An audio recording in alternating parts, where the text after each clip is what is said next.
I never thought the day my younger sister got married would become the darkest memory of my life.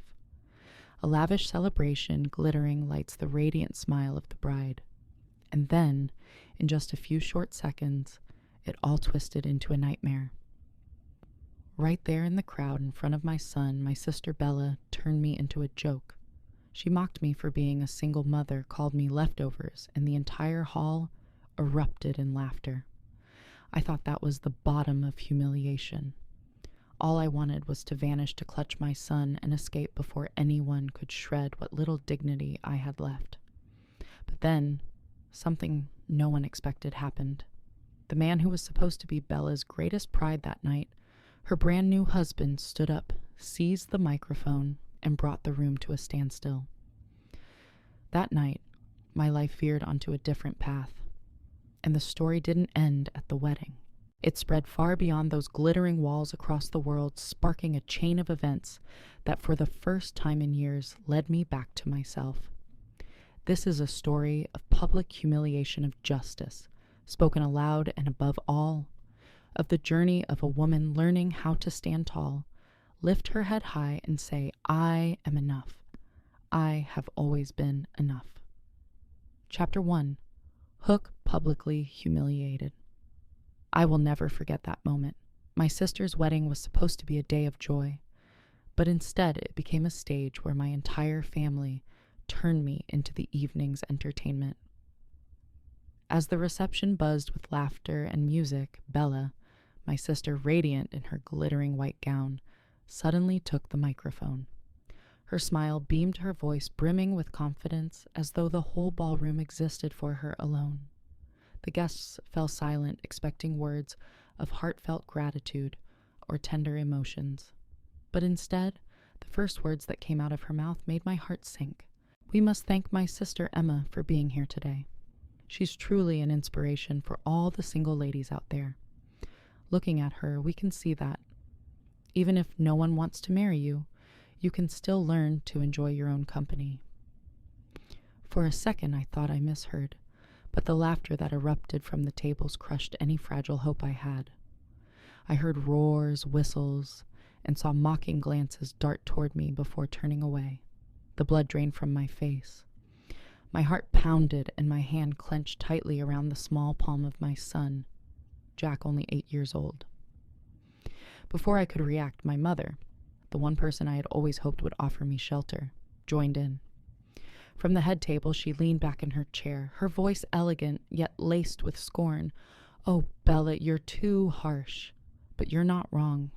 Our Emma, she's like something discarded already. Still, at least tonight, she managed to dress herself up decently." The hall once again roared with laughter. This time, it was louder, freer. Some even clapped as if it were the finest performance of the night. I sat frozen. Each laugh cut into me like a knife. I had grown used to comparisons, to being belittled, but never had I imagined they would dare to turn my pain into comedy at my sister's wedding, and in front of my son. Jack tugged at my hand, his innocent face tilted up, confusion clouding his eyes. "Mama, why are they laughing? Did they call you trash? Why would they say that?" My throat tightened. I wanted to explain to shield him from the venom in their words, but no sound would come out. All I could see was his bewilderment. He didn't fully grasp the cruelty behind their words, but he understood one thing: they were mocking his mother. In that moment, I wished I could disappear from the grand ballroom, with its glittering chandeliers, its expensive gowns, its poisonous laughter. I only wanted to hold my son and vanish, so no one could rip apart the fragile dignity I had fought so long to protect. I lowered my head, forcing the tears back. I told myself I could not break. Not here, not in front of Jack. But deep inside, I was splintering. I caught whispers drifting through the room. How pitiful. But really, who could tolerate a poor single mother in a place like this? I knew exactly what they saw. My worn dress, my scuffed heels, the 15-year-old car I had driven here. To them, all of it stood as evidence of my supposed failure. The vast ballroom suddenly shrank, transforming into an arena. I was the captive, thrown into the center of jeers and ridicule. The only sounds I could hear were my pounding heart and the trembling of Jack's little hand in mine. Just as I thought I couldn't endure another second, a loud scraping of a chair rang out from the head table. The sound cut through the laughter echoing across the hall. Everyone turned. I turned. I saw Aiden, the groom Bella's newlywed husband, rise to his feet. His face was set, his eyes blazing with anger. He didn't smile, didn't try to smooth things over. He simply stood tall, unwavering, ready to confront. The room fell silent as though his presence alone had stolen the laughter from every mouth. In that moment, I realized something tonight might not end the way everyone expected. And for the first time in my life, I might not have to sit in silence, swallowing every humiliation anymore. Chapter 2, Lost Amidst the Splendor. The moment I set foot into that wedding, I already knew I didn't belong there. Right at the entrance, the valet eyed my 15-year-old Honda with an expression I understood too well, a polite, practiced smile that couldn't hide the judgment in his gaze. Around me stretched a line of gleaming luxury cars brands I'd only ever seen on television or in glossy magazines. For a fleeting second, it felt as though the entire world was declaring that I had no place here. I bent down to adjust Jack's tiny tie. He looked up, eyes sparkling in the borrowed suit from our neighbor. His black hair stuck up stubbornly despite the gel I had smoothed in again and again. "Mom, you're making it worse," Jack whispered, but his smile was pure and bright. To him today wasn't a test of status. It was simply a chance to dress up to witness a grand wedding. I wished I could borrow that innocence. The large wooden door swung open, revealing another world entirely. Massive crystal chandeliers blazed above, scattering rainbows across the white marble floors. Thousands of white roses filled every corner, their sweet fragrance almost overwhelming. Guests shimmered in glittering gowns and perfectly tailored suits. Champagne glasses raised their laughter, blending with the strains of a string quartet.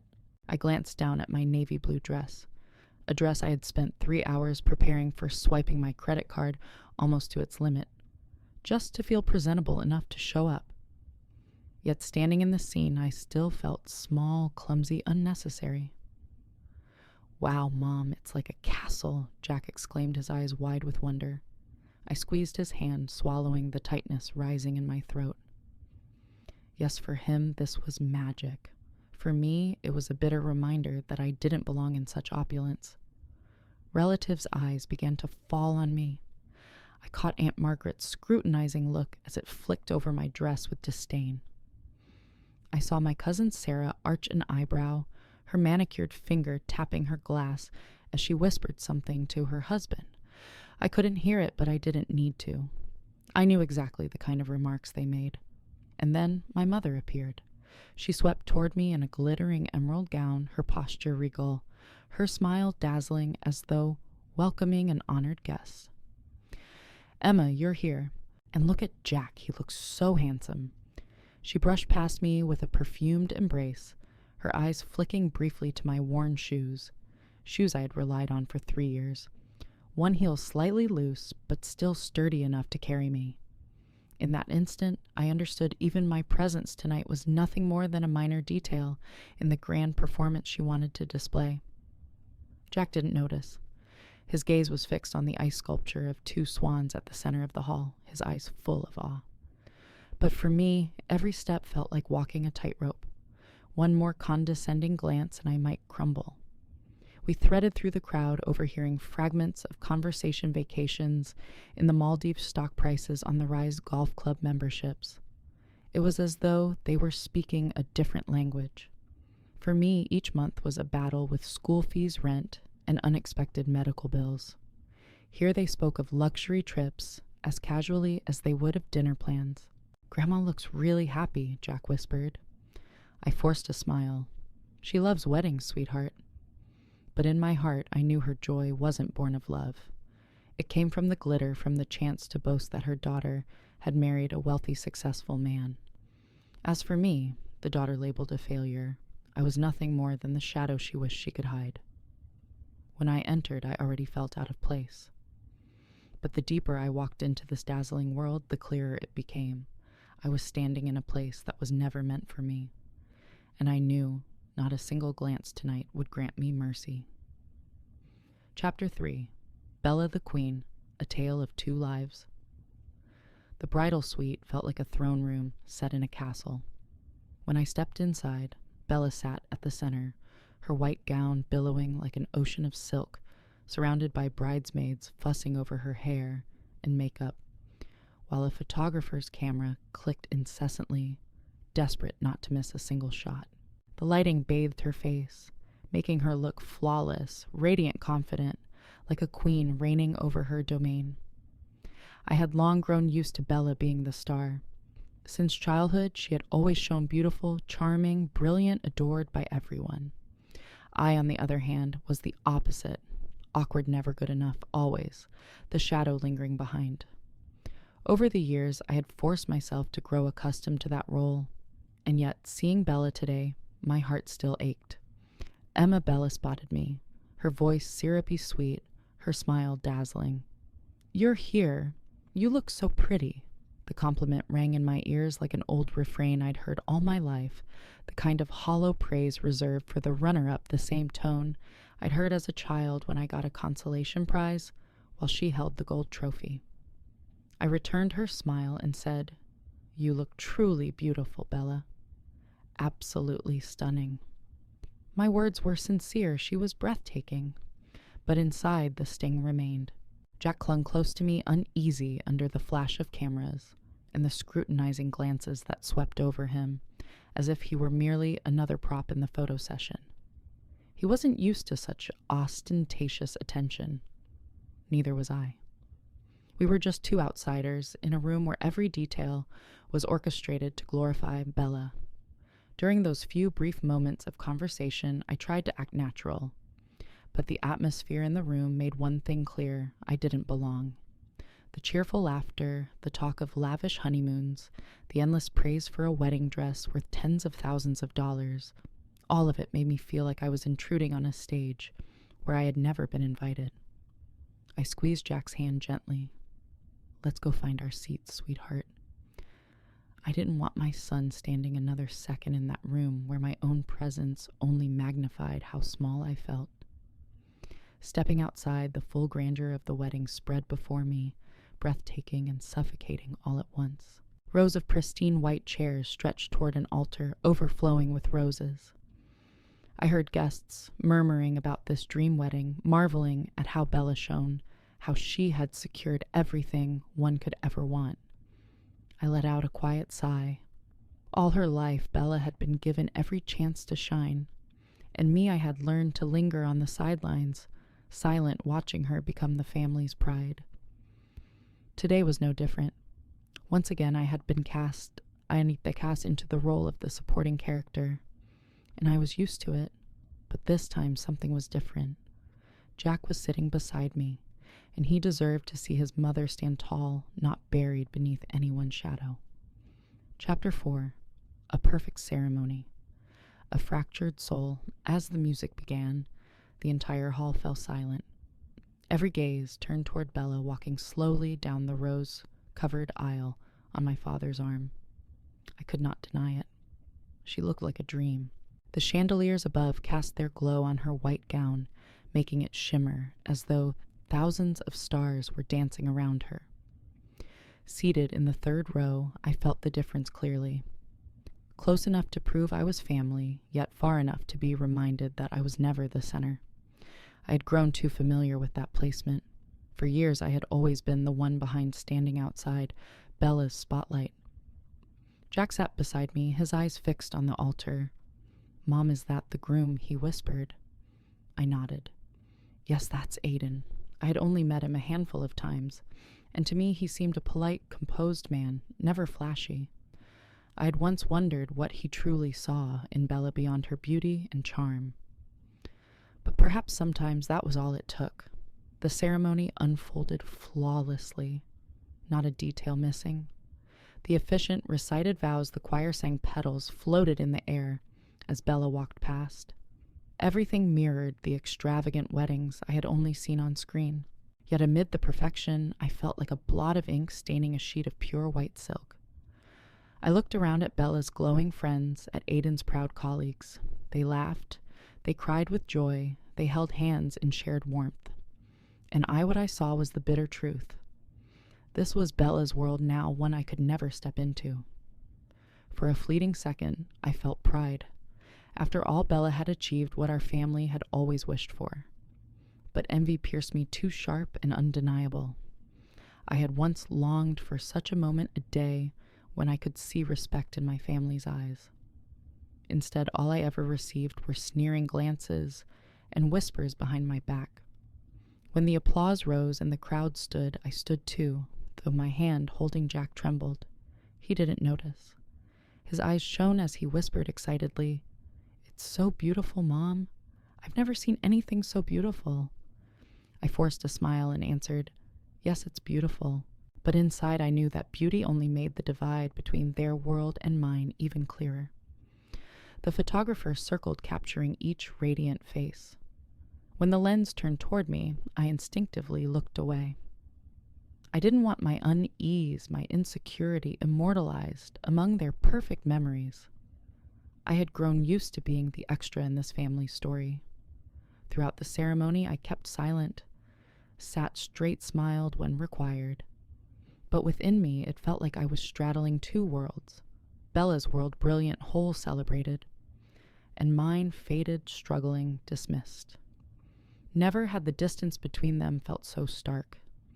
I drew in a deep breath and looked at Jack. My son clapped with all his might, his eyes gleaming with pure delight. In that moment, I remembered why I was here. Not to seek my mother's approval, not to prove my worth to anyone, but to let Jack witness a piece of family fractured, though it was still existing. Yet deep down I knew tonight would not end with just a flawless wedding ceremony. Something else was waiting, something none of us in that room could foresee, and I could feel it drawing closer. Chapter 5. Cocktail Hour, Comparison, and Exclusion. After the ceremony, the guests drifted into the cocktail area. Glasses clinked, the scent of wine mingled with flowers, and soft jazz filled the hall. People gathered in small clusters, chatting animatedly about lavish vacations, lucrative deals, and future plans. Conversations that only underscored how far outside their world I truly stood. I led Jack toward a quiet corner, but I couldn't avoid the obligatory social exchanges. Aunt Margaret was the first to approach. Her smile was strained, her eyes sweeping over my dress as though searching for loose threads. "Emma, what are you doing these days?" she asked, her voice pitched just loud enough for a few nearby ears to catch. "I manage a small clinic," I replied, trying to keep my tone steady.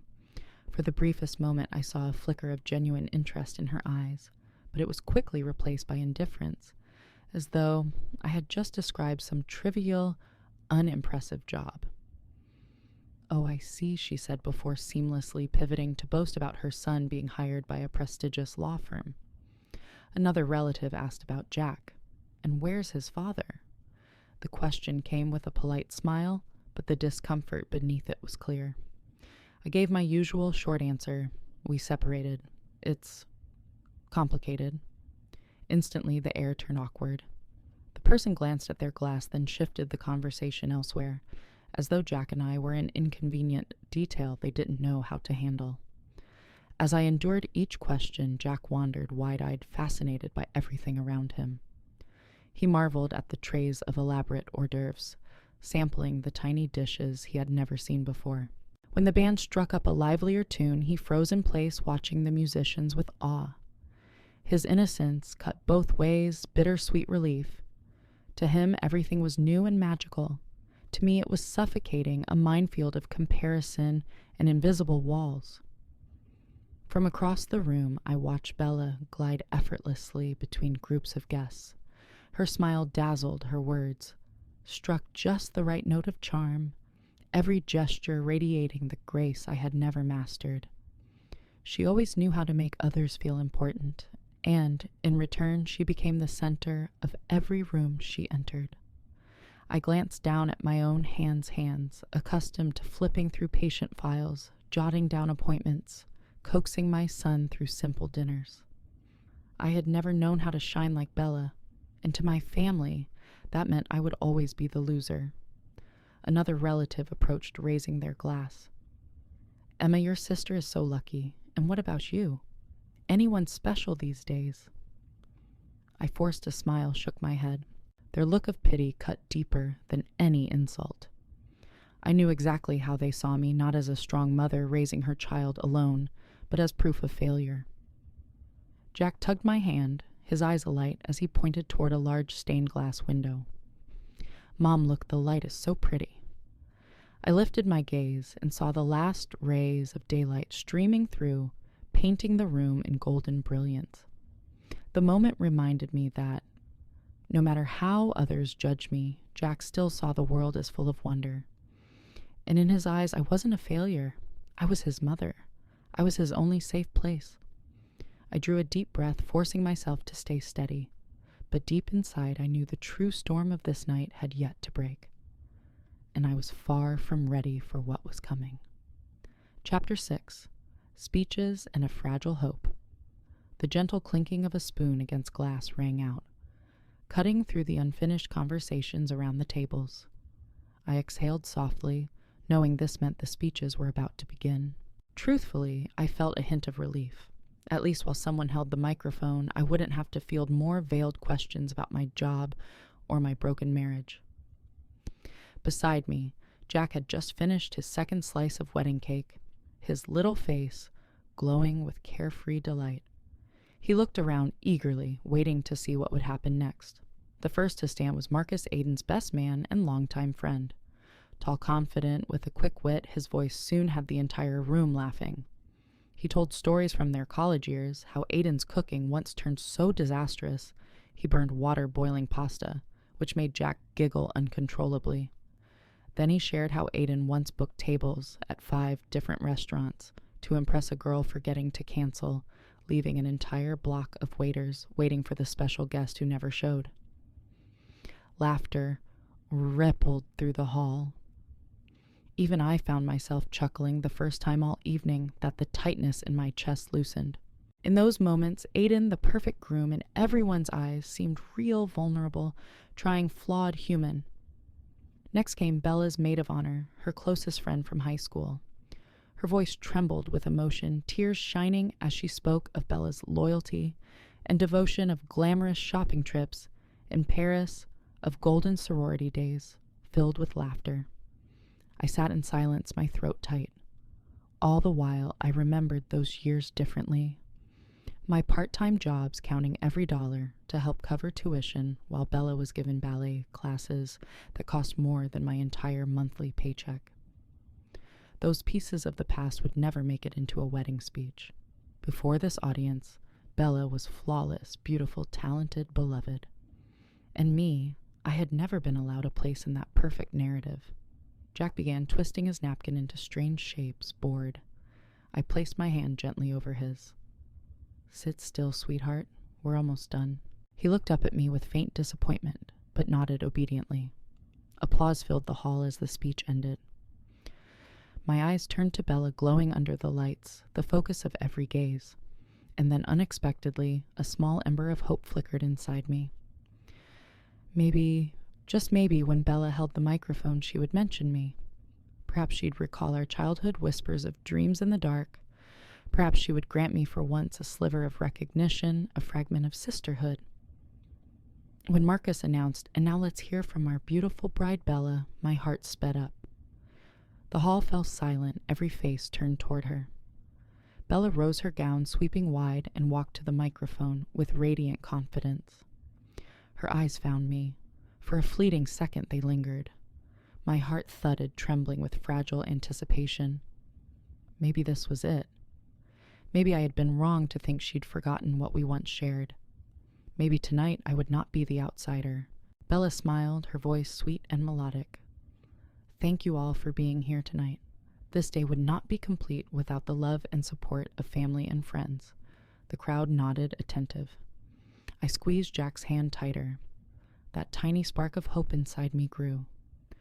Maybe she was about to name me. Then Bella spoke again. I want to give a special thanks to my sister Emma for being here today. Her eyes met mine once more, her smile unwavering. My heart felt like it might burst. This was it, the moment I had been waiting for. What I didn't know then was that, in just a few seconds, that fragile hope would shatter into a humiliation deeper than I had ever endured in my life. Chapter 7. Public Shaming. Humiliated before everyone. Bella stood on the stage, microphone in hand, her smile gleaming beneath the chandeliers. She drew in a deep breath, as though to ensure every gaze in the hall belonged to her. And indeed, silence fell. Every single guest waited for the bride's words. First of all, Bella began sweetly. I want to thank all of our loved ones for being here tonight. And especially, I want to thank my sister, Emma. At the sound of my name, my heart stilled. The entire hall turned to look at me. Heat rushed to my face. Jack's small hand gripped mine tighter, his eyes shining with pride. For a fleeting instant, I believed maybe this was it. Maybe she would acknowledge our bond, say something warm at last. But her next words crushed it all. Emma has shown us that being a single mother doesn't mean life can't be fun. She is living proof that even if no one wants to marry you, you can still find joy on your own. A ripple of laughter spread through the room. It began with soft chuckles, then swelled into roaring laughter and clapping. I froze. Every word from Bella stabbed straight into me, and she wasn't finished. Her falsely sweet voice carried on. Isn't it admirable? She's so strong, so independent, that men don't dare go near her. Maybe they're afraid, or maybe they just know better than to claim someone else's leftovers. The hall erupted again, the laughter louder, sharper, more merciless. I felt the floor collapse beneath me. Leftovers. What does that mean? Mama Jack whispered, his eyes wide with confusion. His voice was soft, but I heard every syllable. He didn't grasp the full cruelty, but he knew one thing: they were mocking his mother. I swallowed hard against the lump in my throat, desperate to explain to shield him. But no words came. I sat frozen, my pulse pounding so hard my ears rang. Then my mother's voice rang out from the head table. Oh, Bella, that's too much, she laughed, raising her glass. But you're right. Emma is like something discarded now. Still, I'll admit tonight, at least she managed to dress herself up decently. The laughter exploded again. Some even clapped. I caught someone whispering, so blunt. Another whistled, as though this humiliation were the evening's entertainment. I trembled from head to toe, wanting nothing more than to disappear. But Jack's voice tethered me to reality. His eyes were reddening as he whispered urgently, Mom, why are they saying that? You don't deserve this. You're the best person I know. I bit down so hard on my lip I tasted blood forcing back the sobs that burned my chest. Tears threatened to fall, but I swore I wouldn't let them see me break. No, I would not cry. Even if my dignity had been shredded, I could not let my son witness me destroyed. The room felt like a coliseum. The laughter, the stares, the whispers all pounded against me, tearing me apart. For a moment I thought I might collapse right there, but then Jack squeezed my hand tighter. Mom, I don't understand, but I know you don't deserve this. I love you. Just a few simple words. Yet they were the only lifeline keeping me afloat in that storm of humiliation. I drew in a sharp breath and forced myself upright. My fingers clutched my purse like it was the last shield I had. I only wanted to take Jack and leave escape the eyes, the laughter, the disdain. But just as I braced to pull him away, a piercing sound cut through the chaos, the scrape of a chair pushed violently back. The noise silenced the laughter, instantly slicing the air clean. I lifted my head. At the head table, Aiden the groom, the man who had just pledged his life to Bella, was standing tall. His face was stern, jaw clenched, eyes blazing with a light I had never seen before. No one laughed now. The music halted. The hall was so still I could hear my own heartbeat. In that moment, I knew something had shifted. Tonight would not end the way Bella and my mother had planned. Chapter 8. the justice moment. Aiden takes the mic. Aiden stood tall, silent. Yet his mere presence seemed to press the entire room into stillness. No one laughed anymore. I saw his fists clench the muscles in his neck, tighten his expression so grave that even Bella faltered. "My love, what's wrong?" Bella's voice wavered, though she tried to sound calm. The microphone was still in her hand, but its tone was no longer hers to command. I had never seen Bella rattled like this. Aiden didn't answer right away. He walked forward slowly, each step echoing against the marble floor, the hush in the room, growing heavier with every stride. I could feel every gaze following him, every breath held in anticipation. Then, without asking, he reached out and took the microphone from Bella. The gesture was so decisive, she didn't even have time to react. The hall froze. I heard the faint click as he tested the mic, and then his voice rang out low, steady, unyielding. "I need to say this." The room stiffened. I sat clutching Jack's hand, my chest tight. I had no idea what he was about to say. All I knew was that his eyes found me and didn't look away. "What just happened," he continued, "was not a joke. Not sisterly humor. It was cruelty. It was turning someone's pain into entertainment in front of hundreds of guests. And I will not stand here and pretend that's acceptable." A murmur rippled across the room, but he pressed on, his voice steady, each word like a hammer blow. "Emma came here tonight not to be laughed at. She dressed as best she could, brought her son to celebrate with her family. She sat quietly, respectfully, asked for nothing. And what did she receive? Mockery, contempt, and worst of all, it came from her own family." Bella's face drained of color, her lips parted as if to interrupt. But Aiden turned directly to her, his voice firm. "You call that family? You call that love?" Bella stammered. "I was just joking. Everyone knows joking." Aiden cut her off, his eyes sharp as blades. "When you turn your own sister into a punchline, when an entire room laughs at her, and her child has to ask why his mother is called leftovers, that is not a joke. That is cruelty." The silence grew taut, stretched thin as wire. Behind me, I caught the faint hiss of someone's breath, the nervous clink of a spoon against a trembling glass in Aunt Margaret's hand. Then Aiden's gaze shifted to the head table, landing squarely on my mother. His voice lowered, colder still. "And you called your own daughter discarded, in front of her child, in front of everyone. Tell me, is that what you call motherhood, to trample the child you brought into this world?" My mother froze, lips trembling, but no words came. In my entire life, I had never seen her so shaken. Jack's grip on my hand tightened, his eyes alight.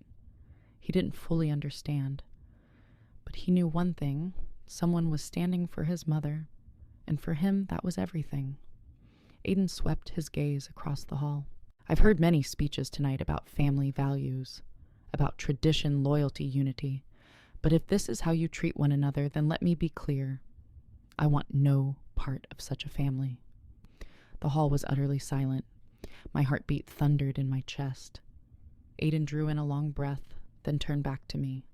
His eyes softened, though they still burned with conviction. "Emma, you deserve better. Your son deserves better. I'm sorry I didn't speak sooner. But I will not sit here and watch this humiliation continue." He set the microphone down on the table. The small clack rang out like a gavel in the courtroom of silence. Bella reached for him, her voice desperate. "Aiden, wait, we can." But he stepped back out of her reach. His voice was final, cutting. "I need air." Then he turned, walking toward the doors. Not hurried, not theatrical, just the firm, resolute steps of a man who had decided. The double doors closed behind him, and the hall was left in a suffocating hush. I sat stunned, my heart racing wildly. I didn't know what to do. But for the first time in years, I felt a spark kindle inside me. Someone had seen me. Someone had stood up, not for gain, not for show, but simply to say the truth. I was not disposable.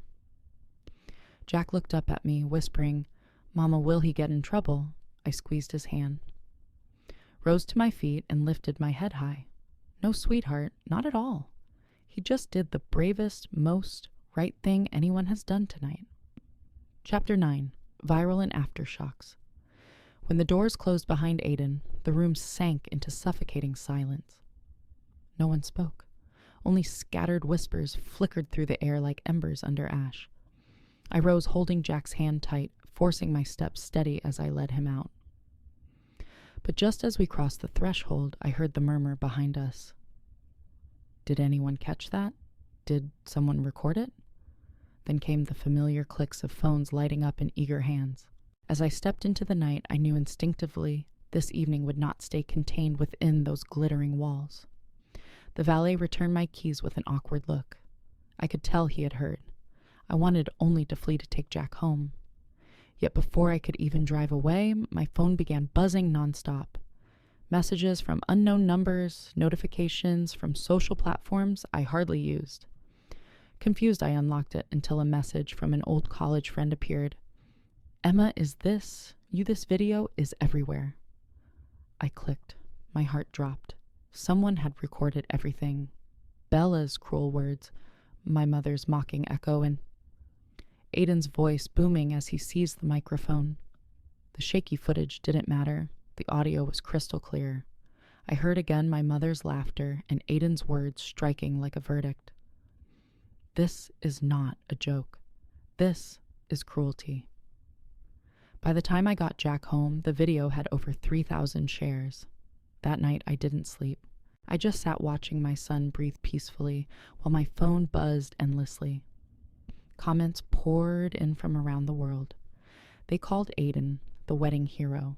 Someone wrote, "To stand up for a woman humiliated by her own family, that is true loyalty."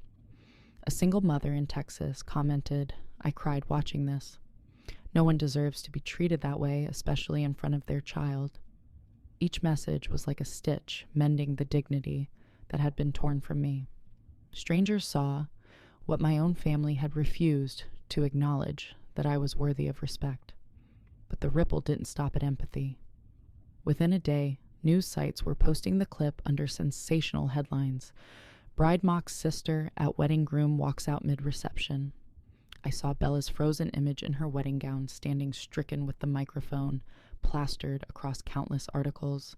Her social media exploded with furious comments. She scrambled to post a video explanation, her face still perfectly made up her voice, sugary as ever.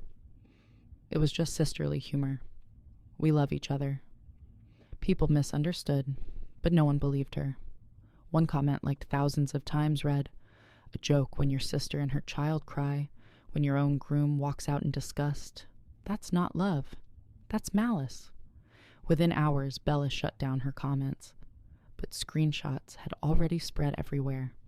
I never imagined my life would become a subject for the public to dissect. My phone wouldn't stop ringing. Local reporters wanted interviews.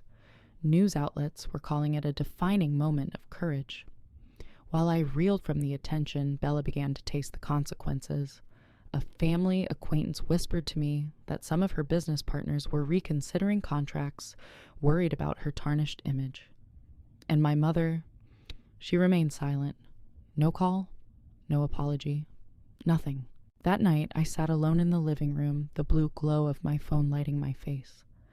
I read every line, messages of compassion, words of praise, for Aiden strangers sending me their solidarity. And I realized, though, my family may still see me as nothing the world outside did not. They saw me. They said I mattered. I was not invisible. For the first time in years, I felt a flicker of light break through the darkness. It wasn't loud revenge, not the instant collapse of Bella or my mother. But it was justice arriving from where I least expected, from tens of thousands of strangers, raising their voices together. She deserves respect. Chapter 10. Reconnection and Rupture. 2 weeks after the wedding, my phone rang. When I saw Aiden's name glowing on the screen, my chest tightened. I had never spoken to him beyond a few polite exchanges. My hand hovered, letting it ring 3 times before I dared answer. "Emma, it's me, Aiden. I hope I'm not bothering you." His voice was deep polite, tinged with hesitation. No, it's fine, I said, trying to sound calm, though my palms were slick with sweat. I just wanted to check on you. I know the past days can't have been easy. The press, social media, it's all been so loud. He paused, then asked gently, "Are you holding up?" I glanced at Jack bent over his homework at the kitchen table, his little face intent as though the outside world didn't exist. "I'm okay," I murmured. Having Jack near makes everything easier to breathe through. Aiden exhaled relief audible. I'm glad to hear that. We spoke a few more minutes, at first polite, but soon real. He told me about his work in construction, the bridges and roads that fascinated him. I told him about Jack, about his mischievous, innocent antics at 8 years old. An hour slipped away, and when the call ended, I realized, astonished, that I was smiling. After that, Aiden began reaching out regularly. Not intrusively, not forced. Just small messages. "How was your day?" or brief calls. Jack likes math. When I was young, I was lost in numbers too. Maybe he's like me in that way. Jack grew used to hearing Aiden's voice through the phone. Once he even grabbed it and asked how to build a bridge. Aiden didn't laugh it off or dismiss him. He patiently explained step by step in words simple enough for an 8-year-old to imagine. When Jack grinned and shouted, "I want to be an engineer like you," my heart warmed in a way I couldn't describe. Meanwhile, Bella had all but vanished online. Once full of curated photos, glittering dresses, philosophical captions, now her profile was silent. Family whispers spread her marriage was faltering. One day, Aunt Margaret called voice-hushed Emma, "You should know. Bella and Aiden aren't living together. They're on a break." I listened in silence. Part of me felt sadness, but another part was unsurprised. 3 months later, one late afternoon, Aiden's name lit my phone again. His tone was different, lighter, yet edged with fatigue. "Emma, I want you to hear this from me, not from anyone else. Bella and I, it's over. We signed annulment papers yesterday." I sank into a chair, heart pounding. I'm sorry. The words escaped, though I wasn't sure if I truly felt them. "Don't," Aiden said quickly. "Don't be sorry. It needed to happen." I tried to understand. Bella tried to look past things, but after that night, I knew. I couldn't bind my life to someone who sees another's humiliation as entertainment.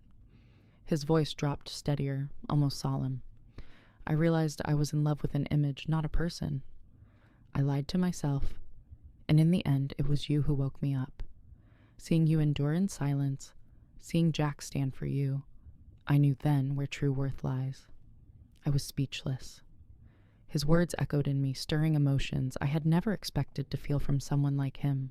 We talked longer that night, not surface talk, but heart-deep truths, what we hoped for, what we feared most, losing ourselves to please others, surrendering our values just to belong. And before we hung up, Aiden said something that left me sitting in silence long after the line went dead. "Thank you, Emma, for being real. You showed me that courage isn't standing in the spotlight. It's holding on to yourself when the whole world turns its back." That night, lying beside Jack as he slept peacefully, my mind was restless. I didn't know what the future held, but I knew one thing for certain. The door with Bella had closed, and another door, one of truth of kindness, had just opened for me. Chapter 11. Emma rebuilds. After the shock of the wedding and the unexpected calls from Aiden, my life was no longer the same. But the greatest change didn't come from social media or from the sudden attention it came from within me. I began to realize I couldn't keep living in that cramped, dim apartment where every wall whispered reminders of struggle and of the failure my family always mocked. One day while walking Jack home from school, I spotted a for rent sign on a 2-bedroom apartment near the park. Sunlight poured out through its wide windows, so unlike the suffocating air I was used to. Jack squeezed my hand, his eyes glowing. "Mom, I want to live here. We could see the park every day." I hesitated. Questions rushed through my mind. Can I afford this? Am I being reckless? But for the first time, instead of letting fear steer me, I listened to another voice deep inside. I deserve a new beginning. 3 months after the wedding, I signed the lease. Jack raced around the empty apartment shouting, "This room is mine. Look at the big window." His laughter echoed off the bare walls, and I knew this would be the start of a new chapter for us. On moving day, I was surprised by how many people showed up to help. Mrs. Chin, the elderly neighbor from my old building, carefully wrapped my things. Her teenage son hauled boxes with determination. Even my clinic supervisor arrived, bringing her husband and a small truck. When I shyly thanked her, she just smiled. "I've seen you handle difficult patients and piles of paperwork for 3 years now. You're stronger than you think." Those words lingered. For so long, I had only seen myself through the lens of my family's disdain. But in the eyes of those who had watched my effort day after day, I was valuable. Jack loved his new school. He made friends easily, coming home each afternoon brimming with stories. In the evenings, we cooked together in the bright little kitchen. Nothing fancy pasta fried rice, homemade pizza, but the laughter at that table made me feel wealthier than I had ever been. Work at the clinic shifted too. One day, Dr. Martinez asked if anyone would lead the training for new assistants. Before, I would have stayed silent, afraid of judgment. But that day I raised my hand. My heart raced, but my voice was steady. "I'll do it. I know the process and I'm good with people." He looked at me surprised, then nodded with a smile. "You're right, Emma. That role belongs to you." So I began to lead. I guided the new hires, patiently answering every question. With each day, I felt myself grow. One young woman, Sarah, was so shy she apologized every time she asked something. One afternoon, I looked her straight in the eye and said, "Stop apologizing. Curiosity makes you better. You have the right to ask. You have the right to learn." She stared at me in wonder, as if no one had ever given her that permission before. And in that moment, I realized I was giving others the one thing I had never received recognition. As I found my strength, my mother finally called. 6 months after the wedding, her voice on the line was small, unfamiliar. "Emma, I'm sorry. I forgot you were my daughter." I laughed along without thinking of your feelings. I sat under a street lamp, listening. Once I would have sobbed desperate for this apology, but now I answered calmly, "Thank you for calling, but you need to understand things can't go back. I won't let anyone belittle me again, not even you." Silence hung then. She whispered, "I understand." When the call ended, I didn't feel shaky or heavy. Instead, I felt a quiet peace. I no longer needed her acknowledgement to know my worth. I had learned to claim it myself. One evening, while making pizza with Jack, he suddenly said, "Mom, you smile more now. Before you were always sad." I froze, then laughed. "Really? You're very observant." He nodded firmly, "Because now you don't look at your phone all sad. You just laugh with me." His words mirrored the truth I had changed. I was no longer the trembling woman in worn shoes, lost in a glittering ballroom. I had stepped into a new chapter one where I was steady whole. Every small step, moving homes, cooking dinners, raising my voice at work, added up to a different life.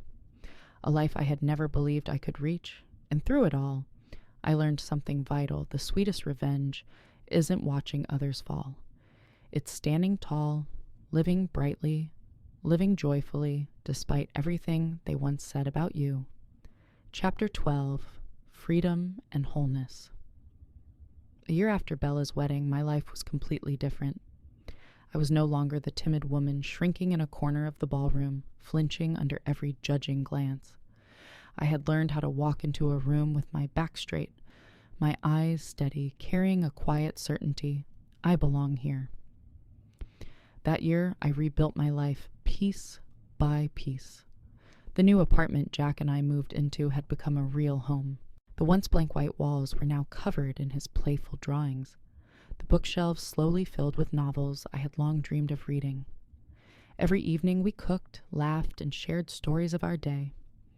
My joy no longer came from seeking my family's approval, but from my son's smile and the peace blooming in my own heart. Work had changed too. I was no longer the silent manager in the background. After taking on the responsibility of training new assistants, I received a raise, and soon I became the colleague others sought out for guidance.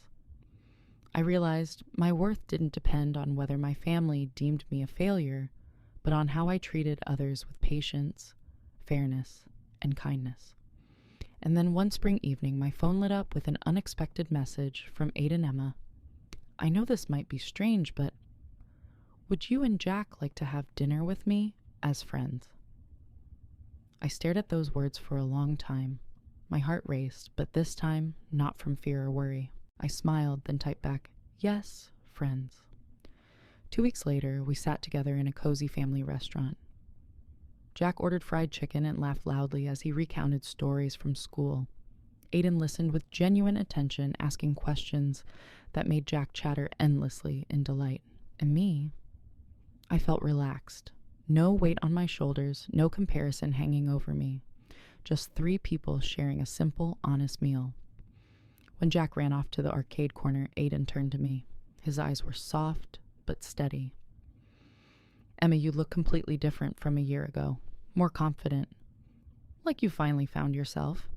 I smiled faintly. "Maybe I have. I've learned. I don't need permission to exist. I am enough even if no one else acknowledges it." Aiden was silent for a moment, then nodded. "That's what inspired me. That night I thought I stood up only to protect you. But in truth, you showed me what real courage is." His words unsettled me, yet warmed me. I realized that sometimes what we do doesn't just change our own lives, it touches others in ways we could never predict. We parted that evening with a hug. No promises, no binding words, just an acknowledgement that perhaps another chapter could still begin. And even if it didn't, I was whole. On the drive home, Jack fell asleep in the back seat, his face glowing softly under the streetlights. I steered through familiar roads with a lightness I had never known before. I remembered that night a year ago, sitting in a glittering wedding hall, mocked as leftovers. I thought I had broken, but it turned out that very humiliation was the beginning. When Aiden took the microphone, he hadn't just offended me, he had handed me something more precious than any compliment proof that I was worth protecting. From that moment, I learned to protect myself. Now I no longer needed Bella's recognition or my mother's or anyone else's. I had proven to myself that I was a devoted mother, a capable worker, a human being worthy of love and respect. I was no longer waiting for anyone to tell me my worth. I had found it on my own. And as I watched my son sleeping peacefully, his breath even and steady, I knew my greatest victory wasn't Bella's downfall, nor my mother's belated apology. It was the fact that I had given Jack an example, a mother who stood tall, who chose change, who declared that we are never leftovers. That night when we reached home, I turned off the car and sat for a while in the darkness. Peace deep and quiet settled over me. And I whispered, as a final vow to myself, I am enough. I always have been. Looking back, I still shiver. That wedding day, with all its humiliation and bitterness, turned out to be the turning point of my life. For years, I had waited for my family's approval, for a word of praise, a glance of pride. But now I understand I don't need their permission to exist. I've learned to grant that recognition to myself. I am no longer the discarded thing they branded me as. I am a mother, a woman, a human being with worth, and I have proven it through the way I live. And this transformation, more than any revenge, has been the sweetest victory of all. If this story has touched your heart, let me know in the comments.